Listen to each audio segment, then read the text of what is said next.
প্রিয় হাদি ভাইয়ের নামে অঙ্গীকার করছি, আমি আগামীতে ইনশাআল্লাহ হাদি ভাইয়ের নামে 1000 স্টুডেন্ট সারা বাংলাদেশে গড়ে তুলব, যাদের কোনো পরিচয় নাই, যাদের কোনো থাকার আশ্রয় কেন্দ্র নাই, এই সমস্ত ভাইদেরকে নিয়ে আমরা এই সমস্ত পথশিশুদেরকে নিয়ে ইতিমধ্যে কাজ শুরু করেছি।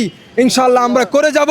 আপনারা আমাদেরকে দোয়া করবেন, আমরা যেন এই পথশিশু ভাইদেরকে কোরআনের পথে আনতে পারি, দ্বীনের পথে আনতে পারি, ইনসাফের পথে আনতে পারি।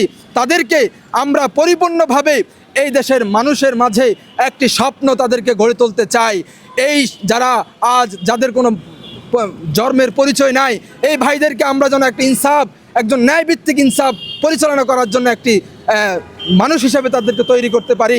ইতিমধ্যে আমাদের 24 জন স্টুডেন্ট আছে।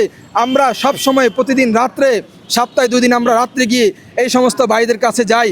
আমরা তাদেরকে খাবার দেই, তাদেরকে টিচিং করি, তাদেরকে শিখাই ন্যায় কোনটা, ন্যায়ের ইনসাফ কায়েম কীভাবে করতে হয় সেটা শিখাই, এবং কোরআন হাদিস সম্পর্কে জ্ঞান অর্জন করাই, এবং তারা যদি স্কুলে পড়তে চায় তাদেরকে স্কুলে পড়ার সুযোগ করে দিচ্ছি। আপনারা সকলে দোয়া করবেন। প্রিয় হাদি ভাই মরে গিয়েছেন, প্রিয় হাদি ভাই আমাদেরকে ছেড়ে চলে গিয়েছেন, কিন্তু প্রিয় হাদি ভাইয়ের স্বপ্নকে আমরা একজন যেভাবে পারি আমরা স্বপ্নকে লালন করব, এবং স্বপ্নকে আমরা পরিপূর্ণভাবে ইনসাফ ভিত্তিক কায়েম করব। আপনারা সকলে দোয়া করবেন।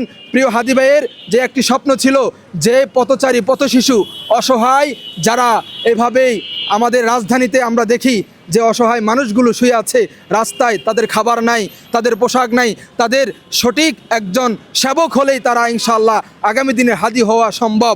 আমরা চাই এই পথচারীর মধ্যে অনেক প্রতিভা লুকিয়ে আছে, যারা এই দেশকে ভালোবাসে, কিন্তু তাদের ভালো কিছু আঞ্জামের জন্য আজ তারা এই দেশকে ভালোভাবে গঠন করতে পারছে না। আমরা সকলেই দোয়া করব প্রিয় হাদি ভাইয়ের স্বপ্নকে লালন করার জন্য, এই দেশে একটি ন্যায় ইনসাফ কায়েম করব, এবং আমার সামর্থ্য অনুযায়ী আমি প্রিয় হাদি ভাইয়ের নামে একটি মসজিদ এবং একটি মসজিদ কমপ্লেক্স করব, যেখানে আমাদের প্রিয় অসহায় দুঃখী পথচারী পথশিশু যে শিশুরা থাকবে তাদেরকে নিয়ে আমি কাজ করব ইনশাআল্লাহ। আজ ঘোষণা দিচ্ছি, আমাকে অনুপ্রেরণা জাগিয়েছে প্রিয় হাদি ভাই যে ইনসাফের পথে কাজ করে গিয়েছেন, আমরাও সেই ইনসাফের পথে কাজ করব ইনশাআল্লাহ। হাদি ভাই বলেছিলেন, 1000 বছর বেঁচে না থেকে অল্প কিছুদিন বেঁচে থাকো, যে বেঁচে থাকাটা মানুষ